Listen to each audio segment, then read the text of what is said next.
Bismillahirrahmanirrahim. Today we are going to discuss about the further procedure which will be occurred after the glycolysis.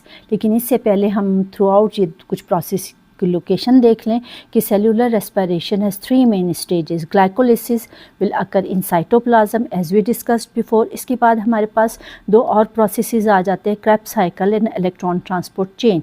Krebs cycle is the part of the mitochondrial matrix और उसके बाद electron transport chain and oxidative phosphorylation will occur in the inner mitochondrial membrane. अब यहाँ पे थोड़ा सा हम देखते हैं कि after the glycolysis we have two pyruvate molecules, 3 carbon compounds के हमारे पास 2 मॉलिक्यूल्स थे. Now this will convert in its form. अब ये मज़ीद ऐसी फॉर्म में कन्वर्ट होंगे जो कि क्रेब्स साइकिल को स्टार्ट कर सके. Now the pyruvate 3 carbon molecules converted into 2 carbon molecules and attached to the coenzyme A, and it is known as the acyl CoA. Now this process is known as pyruvate oxidation, and acyl CoA are able to enter in the Krebs cycle. And the second name for Krebs cycle we can use citric acid cycle. दूसरा नाम जो हम Krebs cycle के लिए use करते हैं वो है citric acid cycle का. अब हम देखेंगे what will occur in the Krebs cycle. Krebs cycle में as a whole क्या होगा, ताकि हमारे पास before the process full description से पहले summarize हो थोड़ा सा कि which type of things will be availed in the end. हमें end में क्या मिलेगा and which thing is used to start this reaction. You know well कि Krebs cycle just like the glycolysis is a cyclic series of enzyme control reaction.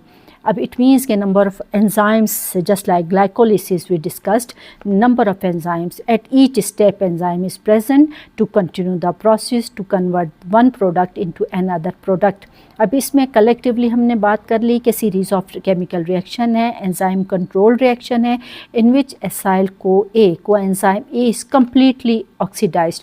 Starter हमारे पास क्या है, acyl CoA, उसकी कंप्लीट ऑक्सीडेशन होगी. And after this oxidation carbon dioxide producing side by side NADH, FADH and ATP which supplies, ये energy की form है जो सप्लाइज करेंगे electron two electron transport chain को.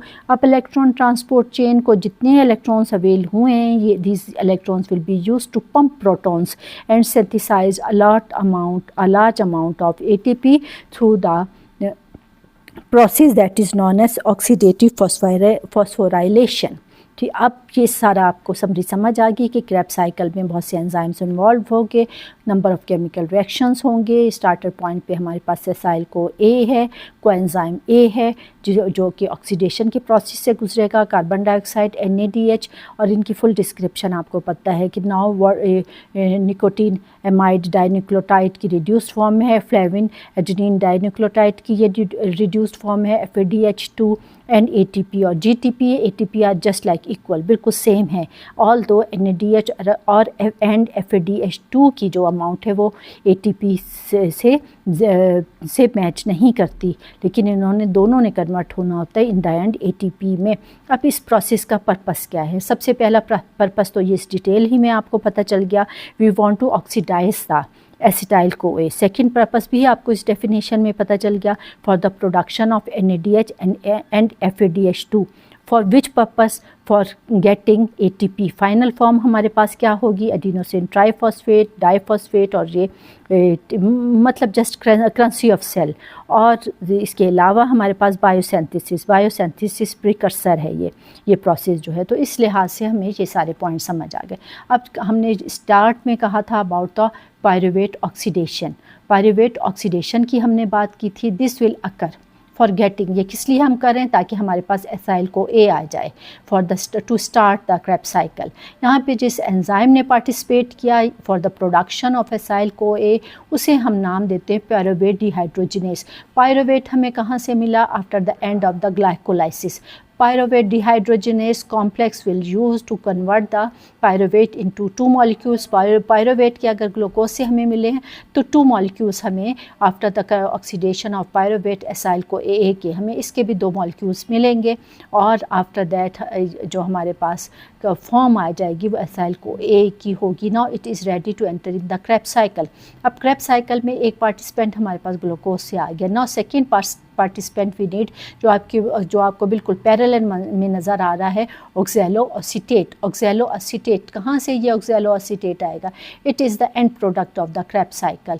आपको पता है for the conversion of each glucose molecules glycolysis will occur and produce the pyruvate. इसी तरीके से हर मॉलिक्यूल्स के पायरोवेट के हर मॉलिक्यूल्स के लिए हमारे पास ये क्रेब्स साइकिल का प्रोसेस होगा and after that oxaloacetate will be produced. अब जो क्रेब्स साइकिल इससे पहले जो क्रेब्स साइकिल हुआ है उससे एंड प्रोडक्ट हमारे पास आ गया ऑक्सैलोएसीटेट और ग्लाइकोलिसिस के बाद जो हमारे पास एंड प्रोडक्ट आया पायरोवेट और पायरोवेट ने अपनी शक्ल चेंज की. एसाइल को ए के साथ अटैच होकर एसाइल को ए 2 कार्बन कंपाउंड है को ए जो है को एंजाइम ए के लिए यूज़ हुआ है. इट इज़ अटैच्ड फॉर्म और अब ये जो होंगे ये आपस में मिलके क्रेब्स साइकिल का स्टार्ट लेंगे. तो सबसे पहले एसाइल को A 2 carbon compound plus oxaloacetate. It is 4 carbon compound. Both of this unite together और इसमें जो हमारे पास एंजाइम्स यूज़ होगा वो एंजाइम कहलाता है सिट्रेट सिंथेस. एंजाइम्स के नाम आपने साथ साथ नोट करते जाना है. डिस्क्रिप्शन में भी ये नाम मैं आपको मेंशन कर दूंगी. Now citrate synthase is used to do this process and now the production of citrate. अब यहाँ पे सिट्रेट की प्रोडक्शन आ गई. अब सिट्रेट के बाद हमारे पास क्या होगा कि इसके फीचर्स हम देखेंगे या इसकी एबिलिटीज़ देखेंगे कि इसमें कौन कौन सी अब 6 कार्बन कंपाउंड है. इरिवर्सिबल ये रिएक्शन है. कंट्रोल एंट्री ऑफ कार्बन के अमाउंट को कंट्रोल करता है और कार्बन के अमाउंट के अलावा यहाँ पे release of acyl group coenzyme A. Acyl नहीं बल्कि कोएंजाइम ए जो इसको एंटर करने के लिए यूज़ हुआ था क्रेब्स साइकिल में ये रिलीज़ आउट हो जाएगा. So we can say it is first committed step. ये फर्स्ट कमिटेड स्टेप है जिसने यहाँ पे एंट्री ली क्रेब्स साइकिल में. उसके बाद आ जाएगी इसकी आइसोमराइजेशन. आइसोमराइजेशन आपको पता है conversion of one molecule into its own and other form. उसी की दूसरी शक्ल में वो चेंज हो जाएगा. Now after the isomerisation citrate will convert into isocitrate. Isocitrate में कन्वर्ट होगा and here the type of enzyme is used. वो हमारे पास कहलाता है aconitase. Aconitase is used to convert the citrate into isocitrate. और यहाँ पे जो कैरेक्टरिस्टिक्स हैं वो डिहाइड्रेशन भी होगी उसके बाद रीहाइड्रेशन भी होगी. So we can say it is just the rearrangement of molecules for the oxidation. Oxidation का प्रोसेस साथ साथ हो रहा है और उसमें सिर्फ rearrangement of oxidation dehydration and rehydration processes will be done just to rearrange the molecules for oxidation. और यहाँ पे साइड पे आपको यहाँ पे रिड्यूस्ड फॉर्म NADH की नज़र आ रही है प्लस साथ साथ carbon dioxide. It is the form of energy. ये भी फॉर्म ऑफ एनर्जी है जो मैं एंड पहले भी बता चुकी हूँ. एंड में फिर मैं आपको डिटेल में बता दूँगी. उसके बाद फिर हमारे पास आ जाता है next process and this process is known as the oxidative decarboxylation. Oxidative decarboxylation will be used to convert the isocitrate into alpha ketoglutarate. Alpha ketoglutarate is another step of Krebs cycle. इसमें क्या हुआ? इसमें जो enzyme use हुआ oxidative decarboxylation के लिए it is known as isocitrate dehydrogenase. और यहाँ पे हमारे पास जो प्रोडक्ट अवेल्ड होते हैं वो प्रोडक्ट आपको नज़र आ रहे हैं कि NADH भी फॉर्म्ड हुआ, कार्बन डाइऑक्साइड भी रिलीज्ड आउट हुआ और ये it is considered the major regulatory step. इसको हम मेजर रेगुलेटरी स्टेप काउंट करते हैं. उसके बाद फिर हमारे पास नेक्स्ट स्टेप आ जाता है next second oxidative decarboxylation. First oxidative decarboxylation is used to convert the isocitrate जो कि आइसोमर फॉर्म है सिट्रेट की. इसको अल्फा कीटोग्लिसरेट में कन्वर्ट करने के लिए यूज़ हुआ. And now second oxidative decarboxylation process again occurred. और यहाँ पे आपने प्रोडक्शन ऑफ एनर्जी भी देख ली. अब यहाँ पे नेक्स्ट स्टेप होगा और alpha ketoglutarate will will convert into succinyl CoA. Succinyl को A में कन्वर्ट हो जाएगा एंड सक्सिनाइल को A इज़ 4 कार्बन भी है और कार्बन डाइऑक्साइड भी इस प्रोसेस में रिलीज आउट होगी। उसके बाद फिर हम यहाँ पे प्रोडक्ट ऑफ NADH भी रिलीज आउट होंगे, कार्बन डाइऑक्साइड भी, जस्ट लाइक प्रीवियस प्रोसेस की तरह यहाँ पर भी ये सारे both of this 3 of this will be NAD convert in it's reduced form, carbon dioxide भी रिलीज आउट होगी यहाँ पे। उसके बाद ये प्रोसेस बिल्कुल अगर स्ट्रक्चर वाइज देखें it is just like the pyruvate dehydrogenase की तरह है और ये यहाँ पे पार्टिसिपेट करेगा। उसके बाद फिर हमारे पास यहाँ एंजाइम क्या आ जाता है, यहाँ पे एंजाइम में alpha ketoglutarate dehydrogenase, alpha ketoglutarate dehydrogenase and it will convert ketoglutarate को ये सक्सिनाइल को A में कन्वर्ट कर देगा। अब सक्सिनाइल को A में, उसके बाद अब हमारे पास नेक्स्ट स्टेप आ जाता है step 5 and it is known as substrate level phosphorylation. Substrate level phosphorylation में क्या होगा, इसमें हमारे पास नेक्स्ट स्टेप सक्सिनाइल को A कन्वर्ट इनटू सक्सिनेट, ये कन्वर्ट करेगा सक्सिनेट में अपने आप को। और यहाँ पे क्या क्या चीज़ें अवेल होंगी, you can see GTP will convert into GTP और ATP both of these are equivalent in its power, ये और ATP बिल्कुल equivalent power में हैं। इसके साथ साथ को A भी रिलीज आउट हो गया, जो ये को A था, co A just to assist the product, ये सिर्फ प्रोडक्ट को असिस्ट करने में, प्रोसेस को गो ऑन करने में यूज़ होता है एज वी डिस्कस्ड है। यहाँ पे भी अटैच हुआ और नेक्स्ट स्टेप में सिट्रेट में कन्वर्जन में ये रिलीज़ आउट हो गया, यहाँ पे भी ये अटैच हुआ और फिर नेक्स्ट स्टेप में सक्सिनेट में कन्वर्जन में ये रिलीज़ आउट हो गया। So it is use just to assist, transference के लिए ये यूज़ हो रहा है। उसके बाद फिर हम देखते हैं कि यहाँ पे हमारे पास सबस्ट्रेट लेवल फॉस्फोराइलेशन में सक्सिनेट विल बी फॉर्म्ड और इसमें जो एंजाइम यूज़ हुआ succinyl Co A synthetase, succinyl Co A synthetase, ठीक है। और इसमें जो प्रोडक्ट बने वो आपने देख लिए, GTP प्रोडक्ट बना, इसको थोड़ा सा मैं करीब कर लूँ ताकि आपको और विजिबल हो जाए और आप ख़ुद भी स्क्रीन पे इसको क्लियर कर सकते हो। अब यहाँ पे GTP और या GTP को we can say because both of these are equal in its power, तो ये दोनों रिलीज़ आउट हुए, कोई ए रिलीज़ आउट हो गया and only ATP directly formed in Krebs cycle, और ये यहाँ पे डायरेक्टली फॉर्म्ड GTP फॉर्म्ड हो गई, it means ATP is directly formed बग़ैर किसी कन्वर्जन के। इन्होंने कन्वर्ट होना है again. I told you before कि NADH के एक मॉलिक्यूल तकरीबन 2.5 to 3 मॉलिक्यूल ऑफ ATP के बराबर है। तो यहाँ पे अगर NADH और यहाँ पे जो प्रोड्यूस्ड हुए they will have to convert into ATP, लेकिन यहाँ पे ये फर्स्ट स्टेप है जहाँ पे ATP डायरेक्ट क्रिएट हो गया और GTP मीन्स के ये इक्वलेंट है ATP के, तो इसलिए हम कहते हैं ये डायरेक्ट स्टेप है for the production of the GTP या ATP की प्रोडक्शन के लिए direct, no need of any conversion, इसको कन्वर्ट होने की ज़रूरत नहीं है। और यहाँ पे जो एंजाइम यूज़ हुआ इट इज़ कॉल्ड, उस एंजाइम का नाम क्या है, it is called succinate dehydrogenase, ये कहलाता है। अब यहाँ पे सक्सिनेट डिहाइड्रोजिनेस से पहले जो सक्सिनेट पे कन्वर्जन हुई, यहाँ पे एंजाइम यूज़ हुआ है succinyl Co A synthetase, I told you before. इसके बाद फिर हमारे पास स्टेप है सक्सिनेट की प्रोडक्शन का, और succinate will convert into fumarate, succinate जब फ्यूमेरेट में कन्वर्ट होगा then the succinate dehydrogenase will be used.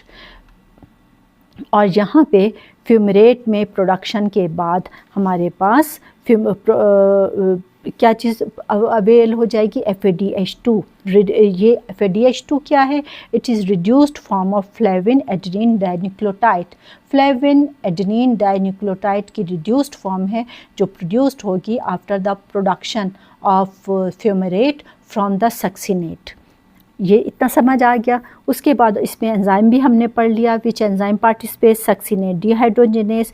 इसके बाद हमारे पास नेक्स्ट स्टेप जो है हाइड्रेशन स्टेप कहलाता है, और hydration step you know well कि व्हेन एडिशन ऑफ वाटर, यहाँ पे आप देख रहे हो कि यहाँ पे वाटर मॉलिक्यूल ऐड हो रहा है इस पे, फ्यूमरेट इस प्रोसेस का पार्ट बन रहा है।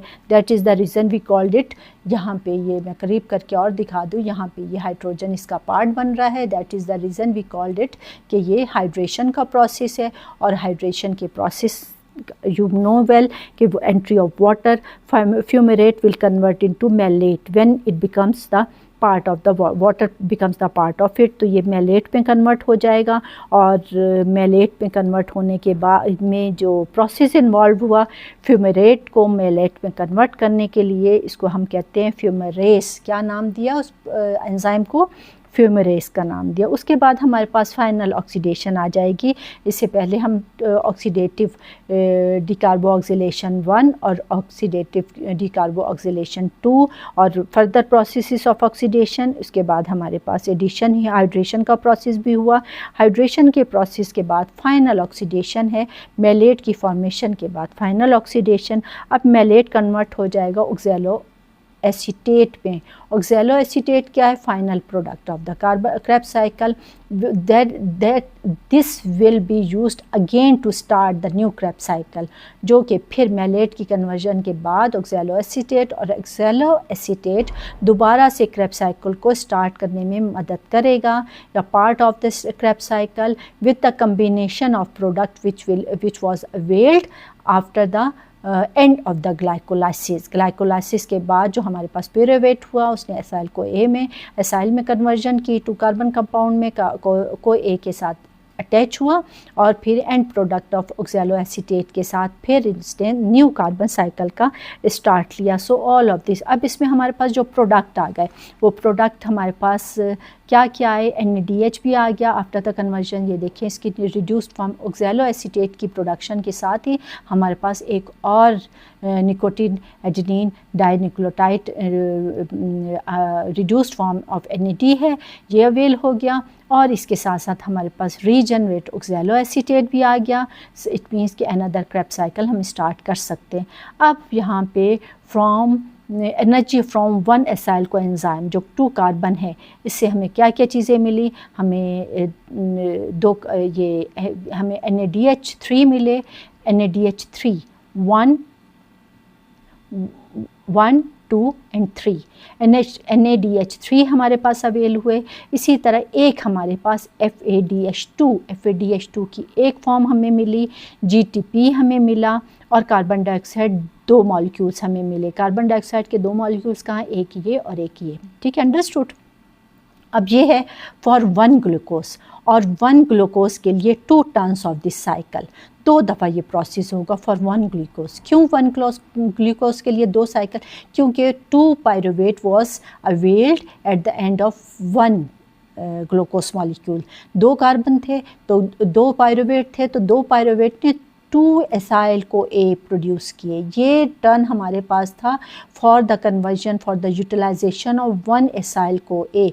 तो एक ग्लूकोज के लिए जब 2 पायरुवेट के मॉलिक्यूल्स बने और 2 पायरुवेट के मॉलिक्यूल्स से 2 एसाइल को ए प्रोड्यूस हुए, तो ये अगर एक के लिए तो इसे 2 से मल्टीप्लाई कर दे। जो जो चीज़ें हमें अवेल हुई हैं उनसे हम 2 से मल्टीप्लाई करेंगे। जैसे NADH3 हमारे पास थे तो टोटल हमारे पास for the use utilisation of 2 pyruvate molecules 2 acyl coenzyme के लिए हम इसे मल्टीप्लाई करेंगे 2 से। NADH हमारे पास 6 आ गए, FADH2 हमारे पास 1 था तो वो 2 हो गया, ATP हमारे पास 1 था तो वो भी 2 हो गया और कार्बन डाइऑक्साइड के भी 4 मॉलिक्यूल्स आ गए। अब अगर हम Krebs साइकिल की इम्पोर्टेंस देखेंगे, what is the importance of Krebs cycle? Number 1 main source है ATP source. Number 2 provides metabolic intermediates, हमें इंटरमीडिएट्स मिलते हैं, मुख्तलिफ शक्लें मिलती हैं, प्रोडक्ट्स मिलते हैं इससे। और कंट्रोल एनर्जी बैलेंस, इससे एनर्जी का बैलेंस रहता है। And it is the links for carbohydrate and fats and protein metabolic reaction, तीनों के साथ ये लिंक्स है। So it means it is very important और it is the part of the cellular respiration. ये सारा आपको समझ आ गया और आई थिंक बहुत अच्छे तरीके से समझ आ गया होगा इस डायग्राम के थ्रू। इसके अलावा यहाँ पे हमारे पास एक और डायग्राम है जिसमें आप सिर्फ काउंट कर सकते हो number of molecules NADH, FADH और carbon dioxide, GTP, so all of this you can count. इसमें सिर्फ एनर्जी सोर्सेज दिखाई गई हैं कि कितनी एनर्जी सोर्सेज। यहाँ पे डायग्राम से, स्ट्रक्चरल डायग्राम के थ्रू आपको मुख्तलिफ, जैसे अल्फ़ा कीटोग्लूट्रेट है, सक्सिनाइल को A है, इसी तरीके से आइसोसिट्रेट है, इनका फार्मूला भी दिखाए गए हैं। और बाय साइड आपको बताती रही हूँ कि कौन सा 2 कार्बन कंपाउंड है, कौन 4 कार्बन कंपाउंड है, कौन 6 कार्बन कंपाउंड है। तो यहाँ पे आप इजीली काउंट कर सकते हो, इसे करीब करके देख भी सकते हो, काउंट भी कर सकते हो कितने कार्बन, कहाँ पे एडिशन ऑफ वाटर है, कहाँ पे रिमूवल ऑफ वाटर है, ये सारा यहाँ पे दिखाया गया। तो ये एक अनदर फॉर्म ऑफ डायग्राम है जो कि मैंने आगे पीछे करके अच्छे तरीके से आपको दिखा दी, ताकि आप इसे अच्छे तरीके से इस पे नंबर ऑफ़ मॉलिक्यूल्स भी कार्बन के काउंट कर सको ईज़िली। ठीक है, करीब करके भी, दूर करके भी मैंने आपको इसका फॉन्ट दिखा दिया। यहाँ पे सिर्फ नंबर ऑफ़ मॉलिक्यूल्स है। इसके साथ साथ यहाँ पे ग्लाइकोलिसिस जैसे हमने पढ़ा था, तो यहाँ पे ग्लाइकोलिसिस की एक खूबसूरत डायग्राम मुझे मिली, वो भी मैंने इसमें एंड में ऐड कर दी, because we have a need for acyl CoA या पायरोवेट की हमें ज़रूरत है। तो यहाँ पे एक दफ़ा आपकी इससे भी रिवीजन हो सकती है कि यहाँ पे किस तरीके से कैसे कन्वर्जन हुई, जो हम पहले भी डिस्कस कर चुके हैं। यहाँ पे भी ग्लूकोज ही की दिखाई है, ग्लूकोज, ये ग्लाइकोलिसिस की रिवीजन आप समझ लें, नंबर ऑफ़ मॉलिक्यूल्स और स्टेजेस, NADH और ADP, ATP में कन्वर्जन, और एंड में हमारे पास कितने मॉलिक्यूल्स आ गए, 2 पायरोवेट के मॉलिक्यूल्स आ गए। 2 पायरोवेट के मॉलिक्यूल्स से 2 मॉलिक्यूल्स ऑफ एसाइल बने, जिन्होंने कोएंजाइम A के साथ अटैचमेंट की। और इट मीन्स के अब Krebs cycle, each Krebs cycle will be done for 1 molecule of acyl को A। एसाइल के एक मॉलिक्यूल के लिए हमें एक दफ़ा क्रेब्स साइकिल की ज़रूरत पड़ेगी। ग्लाइकोलिसिस के बाद 2 मॉलिक्यूल आए थे, तो 2 दफ़ा क्रेब्स साइकिल काउंट होगा for dealing with the 1 glycolysis. Glycolysis की एक दफ़ा की प्रोडक्ट क्रेब्स साइकिल के 2 दफ़ा की प्रोडक्ट के बराबर है। तो नंबर ऑफ़ मॉलिक्यूल्स जो हमें प्रोड्यूस हुए हैं, जैसे NADH हमारे पास जहाँ पे 3 आया है, 1, 2 and 3, so it will be multiplied by 2, तो ये 6 बन जाएगा। FADH2 हमारे पास 1 आया है, तो ये 2 बन जाएगा, क्योंकि 2 टाइम्स हमने मल्टीप्लाई करना है। GTP जो कि इक्वलेंट है ATP के, ये भी मल्टीप्लाई होगा 2 से, ये भी हमारे पास। और कार्बन डाइऑक्साइड आपको 2 नज़र आ रहे हैं इन 1 साइकिल ऑफ क्रेब्स साइकिल, तो हम इसे 2 से मल्टीप्लाई करेंगे तो 4 आए। एंड रिज़ल्ट हमारे पास क्या आया, after the 2 turns of the Krebs cycle, because for dealing 1 product of glycolysis हमें 2 टाइम्स इसकी ज़रूरत है। तो हमारे पास कलेक्टिवली रिजल्ट आया 3 molecules of NADH, 1 molecules of FADH2, 1 molecule of ATP and 4 molecules of carbon dioxide. I think all of these are you memorized properly. So goodbye.